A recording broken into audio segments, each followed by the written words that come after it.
Greetings, good people. Greetings, empty nesters, and greetings to anybody else that will come across this video.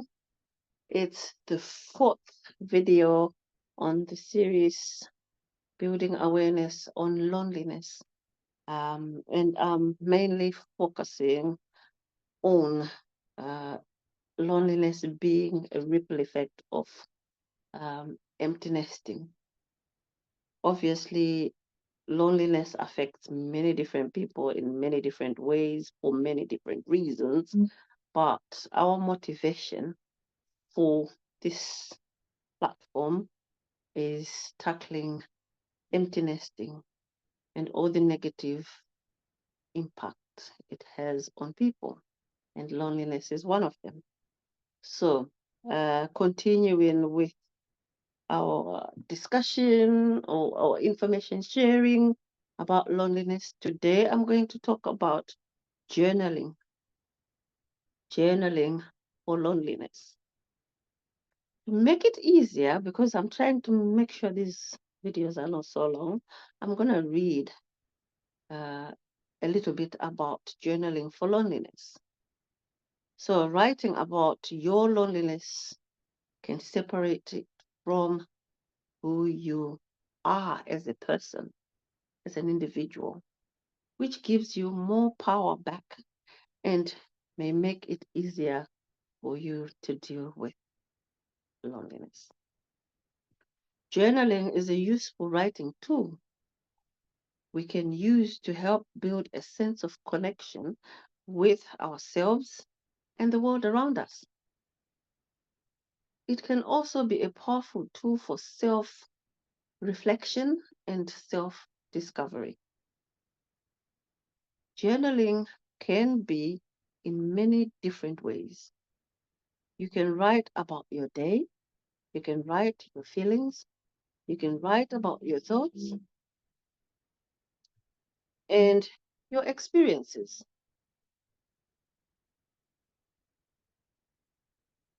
Apologies for that noise, but I'll continue. Use the journaling prompts below. I'm asking you in your own time um, to try journaling and see how it can help you. Um, so you can pick one, two, or three, or you can actually go through the whole list of prompts to do the different types of journaling so you can see how it actually helps you or to see how you feel about journaling. I, for one, I'll share a story. When I was going through a very tough time, um, I had a therapist who told me to start journaling. And by the time I was done, I'd written a whole book. And because of that, I'm a published author. And following that book, I ended up doing so many other things that have helped me, that have helped my family, and that has helped many other people in my community. So give it a go with an open mind. So I'm going to read the prompts. Prompt number 1, write about a time when you felt confident. What made you feel that way? And prompt number 2, list 3 things you are grateful for right now. Why are you so grateful for those things?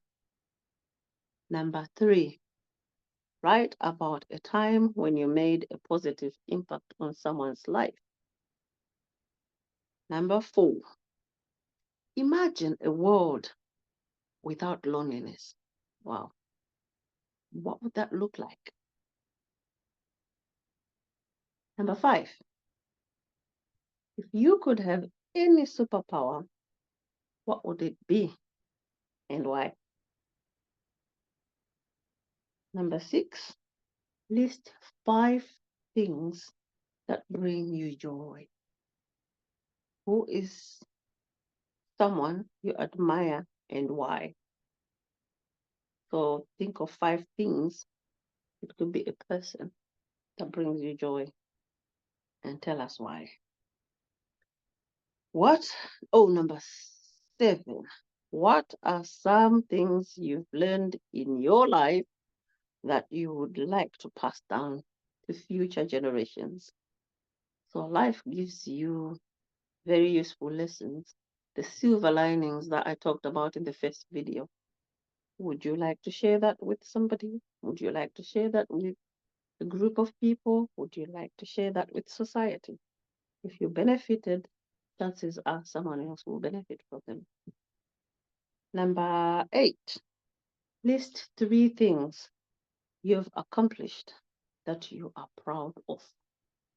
What would you do if you knew you couldn't fail?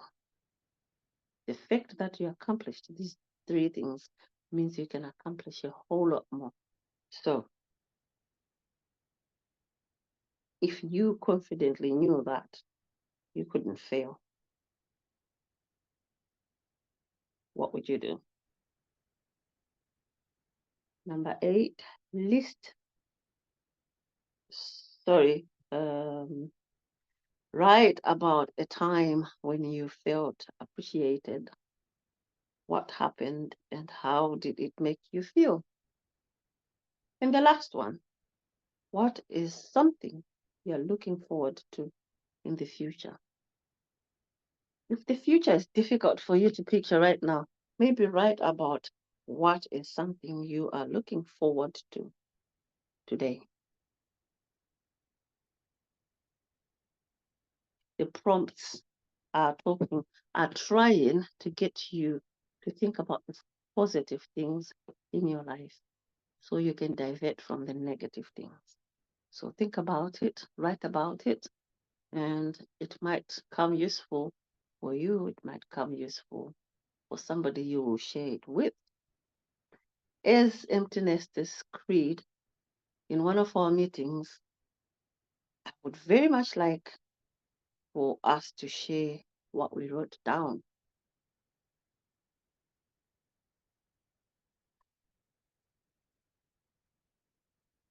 And that could serve as your loneliness testimony. But let me repeat, we never actually force anybody to share anything. It's only if you feel comfortable sharing with others your experience or your responses to the prompts that come out of this series. So let's talk about what are some of the signs that somebody is lonely. What are some of the signs, even for you, that tell you that you are lonely? I'll tell you why it's important to know the signs. Sometimes you can think you're suffering from this or that illness when all it actually is you are lonely. So I'm going to talk about 9 of them, 9 signs of loneliness. The first one is the use of alcohol or drugs. Some people start covering or masking their loneliness by drinking more and more, and especially drinking alone or by using drugs. That might give you a temporary high, a temporary feel-good moment, but in the long run, it will probably end up making you feel even more lonely than you felt before you started using drugs or alcohol to manage loneliness. And number 2 is gambling. Some people start gambling when they are lonely, because sometimes when you're lonely, you feel like, I have to be doing something, I must be doing something. And gambling is one of those things that you actually can do by yourself without involving other people. One thing I've learned is a lot of people who are lonely actually end up isolating themselves because they feel self-conscious. They feel that everybody else is having a good time, everybody else has company except them, not realizing that many of us are actually lonely, because being in the middle of people does not necessarily mean you're not lonely. And being alone does not necessarily mean you're lonely. Number 3 is risk-taking behavior. People start doing things that you think, "Man, this is risky. You could get hurt, or you could hurt somebody, or you could lose something, or you're making yourself vulnerable." But they're doing it anyway. And sometimes they even end up in trouble, but still they do it anyway because they feel, I would rather feel this way than feel lonely. Number 4, social media binging. When some people feel alone, left out, excluded, or unable to go out there and engage and socialize and mix and mingle, they resort to creating a sort of life online on social media, be it Facebook, TikTok, Instagram, WhatsApp, or all these other social media platforms that keep cropping up from everywhere.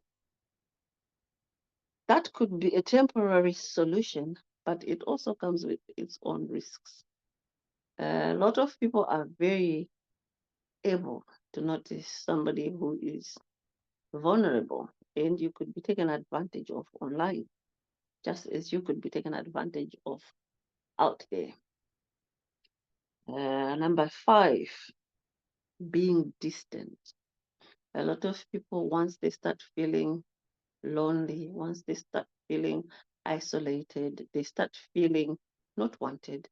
And instead of querying that or questioning that, they kind of actually recoil, they kind of actually retreat, like the tortoise, and go into their shell and just be very distant to people that they normally engage with, people that they normally hang around with, people that they normally would be having fun with or joking with or doing constructive things with. Just start excluding themselves. Even though they hate being excluded, they actually, by distancing themselves, start excluding themselves from the things that they are wishing they were not excluded. Number 6, not wanting to talk. When you are lonely and it's really affected you, many people become anxious. And when you're anxious, communication becomes very difficult. And some people even go as far as getting depressed. And when you're depressed, communication, socializing, and all those things become monumental and very difficult. They actually become this huge thing, the elephant in the room, as some would call it. And so, yeah, one of the signs is when somebody stops talking or starts saying as little as possible. Number 7, struggling to socialize. I've just literally summed it up. Less talking means someone is struggling in social circles. Being distant, it means somebody struggling with socializing. Um, and binging on social media is kind of a sign of social avoidance. I mean, real life social avoidance. Mm, Though that is a sign that something is not right. Somebody's struggling. There are people who are naturally um, quiet and isolated. But if it's a new thing, then that should be a red flag for you to observe. Number 8, overdoing the friendliness. Some people start trying way too hard to be friendly, sometimes even with people that they can clearly see they are not interested in being friends with them. And yet they will try anything and everything just so they can be called friend. Sometimes they will give away the little they have just so somebody can say, "Thank you, you're my friend. Thank you, I love you. Thank you, I appreciate you." They will put themselves last just so somebody can claim to be their friend. And that is quite a vulnerable position to be in because a lot of people will take advantage of that. So they will take. And they will even go out there and then joke about it and talk behind your back about it. and basically just take advantage of your vulnerability. And number 9, avoidance of things. This could be anything. You start avoiding a lot of things. You avoid doing the things that you know you are supposed to do. You know they're supposed to be done. Things that you know, if I don't do this, I can risk that. If I don't do this, I can lose that. If I don't do this, I could become unwell. But you avoid anyway, because when you're in that state of feeling lonely, depressed, and anxious, things that normally are easy can become very difficult to achieve. Motivation can sink rock bottom, and lack of motivation is one of the biggest causes of people avoiding doing what they need to do. And one of the reasons as well that people will start avoiding mixing with people is because they are avoiding having to explain why they have changed. Because people will ask, especially people that care enough to notice, they will ask, are you okay? Is anything the matter? Has anything happened? That kind of thing. And you're uncomfortable talking about it. You're uncomfortable owning up to people to tell them, I feel so lonely, I feel so lost, I feel so left out and excluded. So instead, you avoid socializing, you avoid family meetings or family gatherings or family traditions or rituals that you do. Some families meet like once a week or once a month. You start avoiding all that. That is a dead giveaway. That is a red, red, red, red flag. And I really would like people to overcome this so that we can rise like the phoenix, as we say. We rise every time, no matter what challenge we face, including loneliness. Right. I apologize that I was not able to do this video over the weekend as I had promised. We had our first meetup in person, and we had literally planned that it was going to be a couple of hours, but because we were so comfortable around each other and enjoyed each other's company, enjoyed each other's conversation, and enjoyed each other's input, we ended up staying quite longer than the 2 hours that we had planned. We did singing along, dancing, we shared food, drink, stories, tips on how to manage things in the house, and we met new people.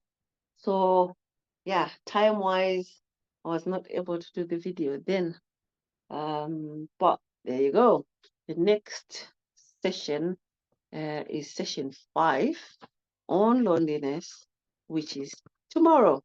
I'm really gonna try and do this video tomorrow just after we finish the lesson, so that I don't end up in this, what do you call it, in this position that I'm in, that I'm lagging behind with the videos.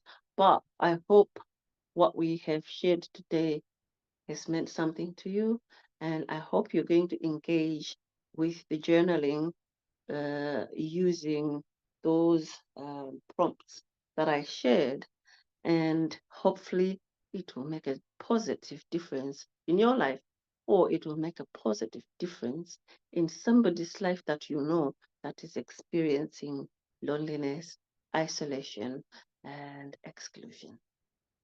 Thank you very much, Empty Nesters, for watching this video, and thank you very much any other form of guest to this platform who've watched this video. Please share it, and please let us know what you think. Let us know how it has helped you or not helped you. We would like to improve. I would like to improve how I'm presenting this. And do not worry if I'm doing something wrong. I will take on the advice and rise like the phoenix. Love you guys. Take care and see you tomorrow, probably, with session 5 on loneliness video. Bye.